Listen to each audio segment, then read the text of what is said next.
चलिए हम लोग पढ़ रहे थे क्लास 8 का विज्ञान विषय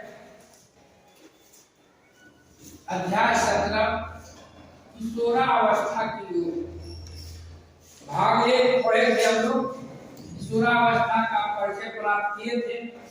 भाग 2 में हम लोग पढ़े थे कि क्या क्या चीज जो है परिवर्तन होता है किशोरावस्था में। जब हम प्रवेश करते हैं तो क्या क्या हमारे शारीरिक बदलाव होता है, आवाज में स्वर में बदलाव होता है, श्वेत एवं तैलीय ग्रंथियां का निकलना, मानसिक एवं संवेदना, द्वितीयक लैंगिक लक्षण, मानव में जन्म विधि और प्रजनन एवं श्वास।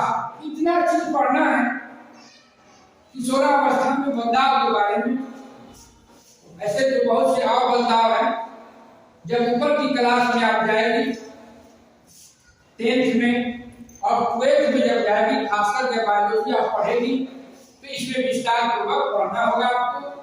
लेकिन हम लोग बदलाव में पढ़ रहे थे। भाग 2 में आपको बता दिया गया था लंबाई के बारे में कि कैसे जब हम किशोरावस्था में प्रवेश करते हैं तो उसका शारीरिक रूप से पहला लंबाई जो है में वृद्धि होता है, तेजी से बालक और बालिका में, और वो लक्षण जो है प्रकट होना शुरू हो जाता है।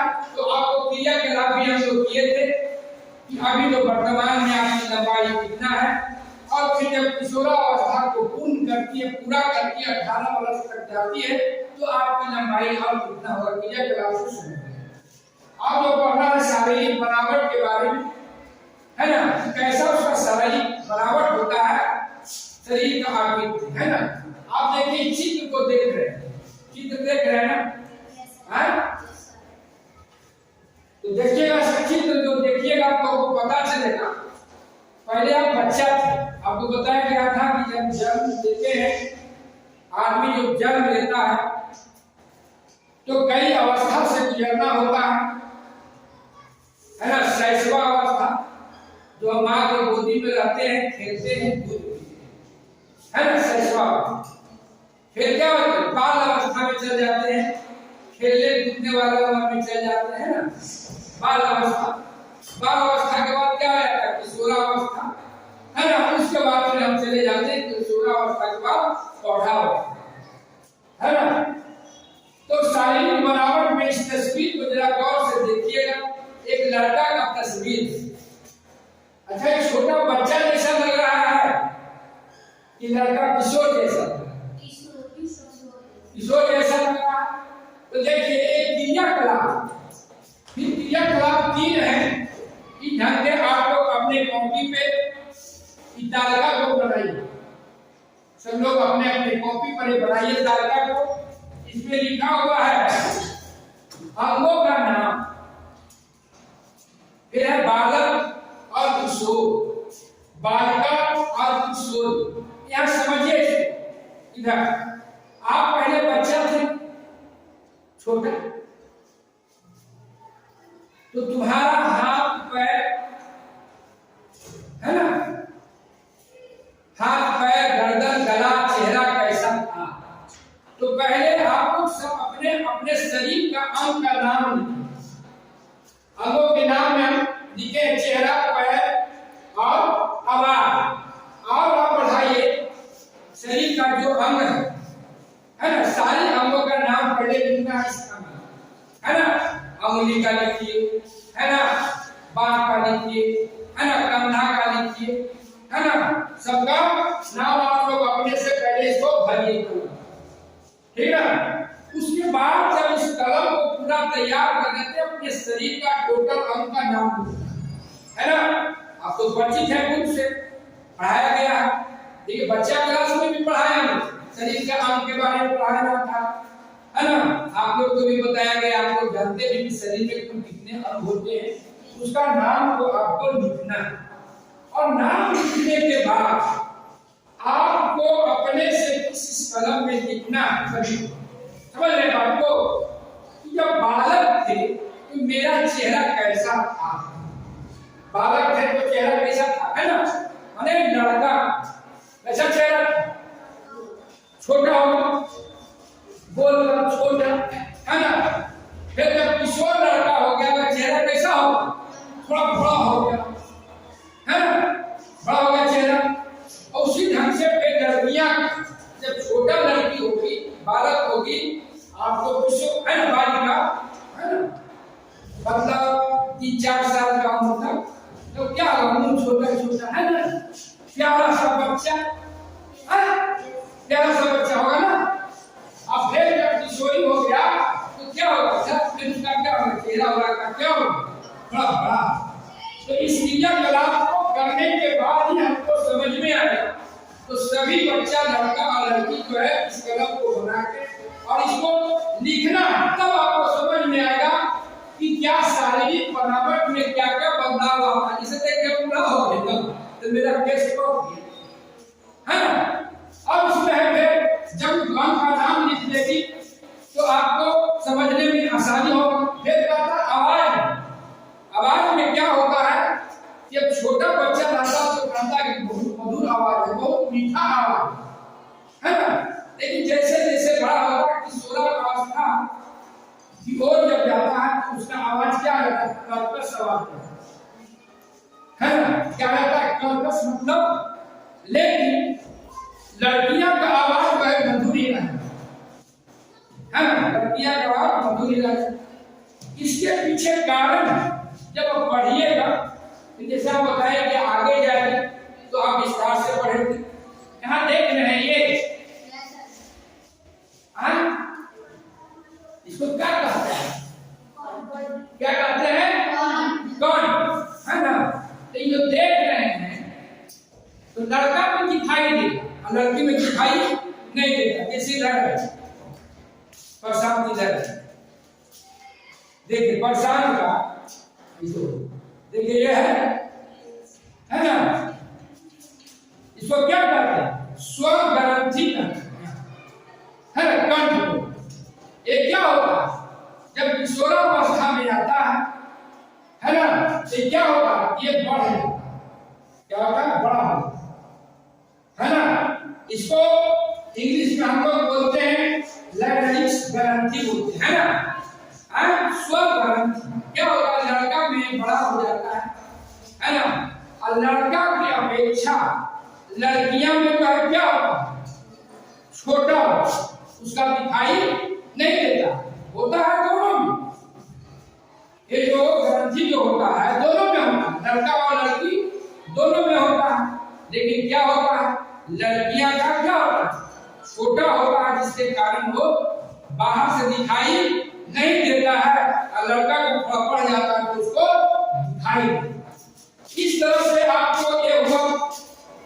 साथ साथ देखिएगा कि जब किशोरावस्था होता है तो तैलीय ग्रंथि निकल जाता है। सो देहात में हम लोग क्या बोलते हैं, तैलीय ग्रंथि, ताना से चेहरा पर निकल जाता है, खून से बोलते हैं। कोई कोई बोलता है कटैला हो गया, बर्रे हो गया, नहीं बोलता है। अब जब वो कटैला बर्रे हो जाता है तो लड़का लड़कियां बड़ी चिंतित हो जाता है कि क्या हो गया मुझ पर। लेकिन घबराने की बात नहीं, वो क्या है, किशोरावस्था में वो चीज होता है, लड़का हो या लड़की हो, है ना। तो क्या होता है कि बर्रे वगैरह निकल जाता है ना, तो लगता है कि क्या हो गया। इसलिए कि जब वो अपने आप को देखती है तो लगता है कि खराब लगता है, लेकिन घबराने की बात नहीं। जब आपका किशोरावस्था समाप्त हो जाएगा तो अपने आप क्या होगा, समाप्त होगा। किशोरावस्था जब समाप्त होगा तो क्या होगा, ग्रंथियां अपने अपने समाप्त होगी। और क्या होता है, उसी किशोरावस्था के दौरान क्या होता है, बालक और बालिका में जो है प्रजनन अंगों का भी वृद्धि हो जाता है। जिससे आपने पिछले अध्याय में पढ़ा है ना, जंतुओं में प्रजनन चैप्टर पढ़ी थी, है ना। तो क्या होगा कि किशोरावस्था में तैलीय ग्रंथि के साथ क्या होगा, बालक और बालिका का जो है जननांग का भी वृद्धि हो जाता है। उसके बाद आपको मानसिक एवं संवेदना, अब देखिए बता रहे थे जैसे आपको किशोरावस्था जो होता है काफी काफी संघर्ष का जीवन होता है ना, कठिन दौड़ का जीवन होता है। अब होता है कुछ समय में ऊर्जा काफी होता है, शक्ति काफी होता है, विभिन्न तरह के बात होता है कि हम पढ़ रहे हैं तो हमको डॉक्टर बनना है, कोई सोचता है कि हमको इंजीनियर बनना है ना, कोई को लगता है कि हम नेता बनेंगे, कोई को लगता है कि हम मास्टर बनना, विभिन्न तरह की कल्पनाएं है ना दिमाग में आता है, सोचने लगता है, फिर लगता है कि हम पढ़ेंगे तो क्या करेंगे, है ना, मेरा भी कुछ दायित्व है कि हमको माँ बाप पढ़ा रहा है ना, तो हमारा भी कुछ कर्तव्य होता है कि हम क्या करें, परिवार के लिए करेंगे, समाज के लिए क्या करें, तरह तरह की बातें होता है ना। और उसमें क्या होता है, बड़ी तरह की उलझन होती है ना। जब उलझन होता है तो कभी कभी गुस्सा भी आने लगेगा, है ना। जैसे हम एक टास्क नहीं बना के लाए, नहीं पढ़ के आए, है ना, तो लगे क्या सब तो डेली टास्क बोलते हैं, डेली पढ़ाई बोलते हैं, है ना। तो क्या होगा, उसमें संवेदना भी होगा, लेकिन क्या होगा आपको बताएंगे कि किशोरा अवस्था जो होता है बड़ी कठिन का अवस्था होता है। उसमें क्या है, संयम से काम लेना, इसलिए कि जब आप संयम से काम नहीं लेगी, जब तक अच्छी बात नहीं सोचेगी, तब तक आप अच्छी दिशा में नहीं रह जाएगा। इसलिए पढ़ने का उम्र है 3-4 साल होता है, बढ़िया जिसका 8वां क्लास हो, 9वां हो, 10वां हो, 11वां हो, अगर बढ़िया से पढ़िएगा लिखिएगा तो क्या होगा, आप भी बड़े बड़े प्रतियोगिता परीक्षा पास कर जाइए, अब पास कर जाएगा तो आप भी हमारे लिए मास्टर बन जाइएगा, डॉक्टर बन जाइएगा, आप भी क्या होगा, आप भी बोर्ड पर आकर पढ़ाएंगे। तो इस ढंग से क्या होगा, मानसिक एवं संवेदना का दौर होता है। अब फिर जैसा कि आपको है द्वितीय लैंगिक लक्षण, मतलब द्वितीय लैंगिक लक्षण आपको विस्तार पूर्वक पिछले चैप्टर में पढ़ा ही दिया है ना, जिसमें कौन अध्याय है,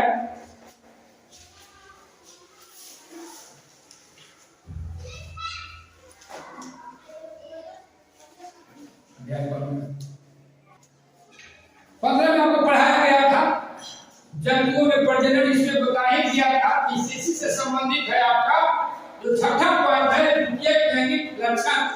तो इसमें आपको विस्तार पूर्वक से पढ़े हैं, तो थोड़ा सा पढ़ लीजिएगा तो आपको समझ में आ जाएगा। आपको इसमें चित्र वगैरह बनाए थे कि कैसे जो है स्त्री है ना पुरुष का जो है ना दोनों जो है संयोग करता है, फिर एक नए बच्चा होता है, तो इसको समझिए।